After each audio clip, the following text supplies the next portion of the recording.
Mayong adlaw na sad mga kabos TV. Ano pa ta sa tong isa na pod ka episode karon. Ang title is Quadratic Function. Transforming quadratic function from y is equals to a multiplied to x minus h squared plus k to y is equals to ax squared plus bx plus c. So, ang buhaton lang nato karon is i-transform lang nato ang ang function gikan ani nga form to ingon ani. Last time katong sa isa nato ka video ang gi-discuss nato kani mang isa, diba? From y is equals to ax squared plus bx plus c to y is equals to a multiplied to x minus h squared plus k. So this time baliktad na pud ta, vice versa na pud ta.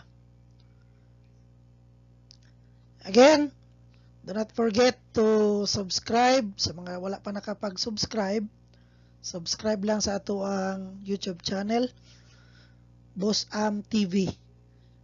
Unya, tanawa lang yun ninyo tarong para makabalo mo unsaon pag-answer sa inyong mga mathematics nga mga questions.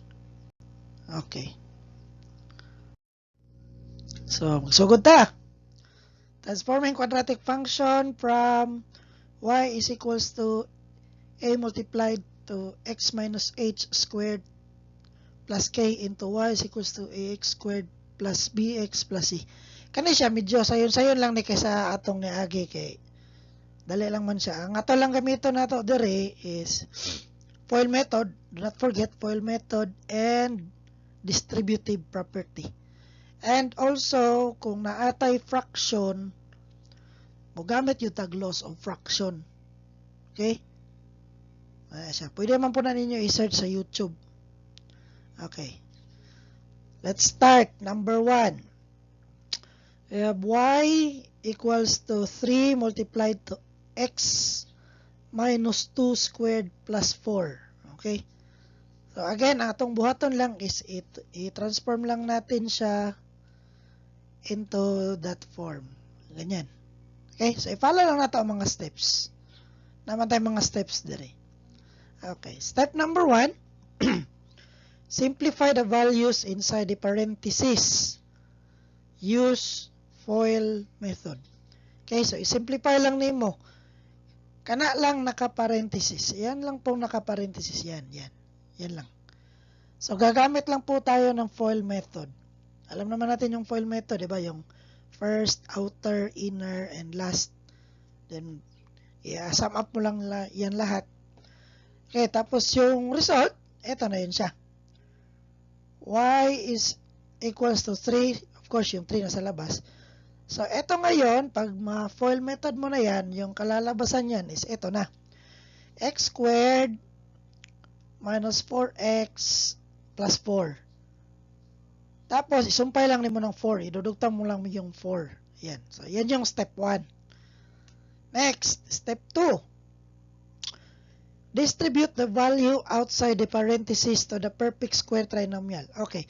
Yung na-FOIL method mo kanina, yung katong na-FOIL method nimo, ang tawag na perfect square trinomial na. Okay. Kaya naman na siya mga square at perfect square naman na siya. Ang buhaton nimo sa step 2 is i-distribute nimo, mag-distributive property ka, i-distribute nimo ang value sa gawas dito sa parenthesis.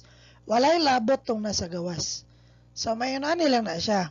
Kaning 3, multiply mo sa x squared, ang 3 multiply mo sa 4x, tapos ang 3 i-multiply mo din sa 4. Yan, tatlo siya. So, ang resulta ana mo na ni. Una na yung resulta. Okay, so 3 multiplied to x squared is 3x squared. Minus 3 times 4 is 12. Tapos dugtong mo lang yung x to negative 12x. Tapos 4 times 3 is equals to 12. So plus 12. Tapos idugtong mo lang yung 4. Okay? Idugtong mo lang yung 4. So wala ka ng parenthesis. So wala na yung parenthesis. Next. Kauman ato, i-simplify na lang nimo. Kasi pasabot sa simplify, combine similar terms. Okay, so dire, i-combine lang nimo ang mga similar terms. Unsa may mga similar diha? Kani lang. Kana lang ang similar terms. Kay ang 3x squared, kani siya, wala man ay kauban, wala man na siya kapareho nga term. Kani pod, wala po siya kapareho nga term. So, kana lang duha. Okay? So, copy lang nimo, y is equals to 3x squared minus 12. Ana. Tapos 12 plus 4 equals to 16. So, yan lang. Yan lang. That is your final answer. So, yun na naon lang na siya. Okay? Nalaon siya. Okay, let's proceed to another example.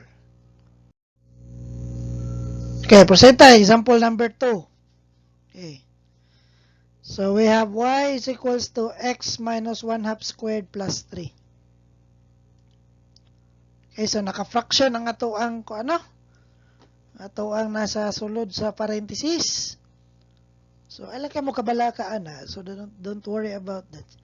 I-follow lang nato itong mga steps. So, ang una is mag-FOIL method ta. Okay, so ito siya. I-FOIL method mo yan ha. Yan. So, i-FOIL method na. Ang result, muna na siya. Y equals to x squared minus 1 half x minus 1 half x plus 4. Tapos, idugtong mo lang yung 3. So, isumpay lang na nimo. Okay? And then, combine similar terms. Ito, i-combine mo yan. Ayan. Yan. Combine mo lang yan kasi sila lang man yung mga like terms. So, i-combine mo lang yan.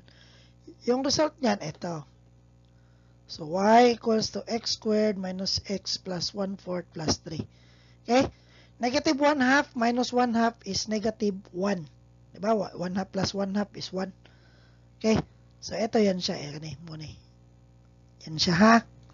Yan. Then, plus 3. Sunod, i-combine similar terms mo na lang yung natitira. Kung saan naman lang nabilin, isumpay lang na ni mo ng 3. Ito, i-combine lang na ni mo. Okay, i-combine lang na ni mo. Okay? So, observe na naka-fraction yan. Apo kay whole number. So, kung sa may mong buhaton, ano yun lang. Kaning 4, i-multiply ni mo sa 3, and that will become your numerator. So, ito na yan siya, 12. And after that, i-copy mo lang yung denominator na 4. Ito. Why? Kasi gagamit ka ng LCD. So, wala mang denominator itong 3. Ang ibig sabihin yan, 1 lang yan siya. So, i-multiply mo lang yung 4 sa 3, ganyan. So, kaya nagiging 12/4 yan. So, yung final answer mo, ito na siya. Y equals to x squared minus x plus 13/4. That is 1 plus 12 is 13/4. So, yan lang. Yan lang po. Okay? Number 3. How about this one? Pag ganito, y equals to 1 half times x minus 3 squared minus 3 halves. So, maraming fraction. So, daghang fraction. So, paano yan? So, don't worry about that. Stick lang tayo sa mga steps natin. So, yung unang gagawin mo is to use FOIL method in this, itong nakaparenthesis. So, yan siya. FOIL method mo lang yan. So, yung result niyan, ito. X squared minus 6x plus 9. Okay, yan siya ha. FOIL method mo yan. So, x squared minus 6x plus 9. Pagkatapos yan, magdi-distribute ka. Itong 1 half, i-distribute mo. 1 half times x squared, 1 half times negative 6x, and 1 half times positive 9. So, yan siya. Yung result niyan, ito na. So, y is equals to 1 half x squared minus 3x plus 9/2. Tapos, idugtong mo lang yung negative 3 halves. Ayan, dugtong mo lang. After that, combine like terms. So, ano yung mga like terms? Saan dito yung mga like terms? Ito lang yung like terms. Ayan. Iko-combine mo lang yan. Since yung mga denominator nila ay similar, so mag-direct subtraction ka na lang. So, 9 minus 3. So, ito na yung sagot. So, copy mo lang yung iba. Y is equals to 1 half x squared minus 3x. 9 minus 3 is 6. Then, i-copy mo lang yung denominator na to. So, 6/2. Since pwede man ma-divide ang 6/2, so yung final answer mo, ito na. Y is equals to 1 half x squared minus 3x plus 3. So, ingon na naon lang. Ana lang. Ganyan lang po magsagot ng mag-transform ng function. Okay? So, thank you so much for watching. See you to our next video. And do not forget to subscribe and like and also view our episode for this day. Thank you and God bless.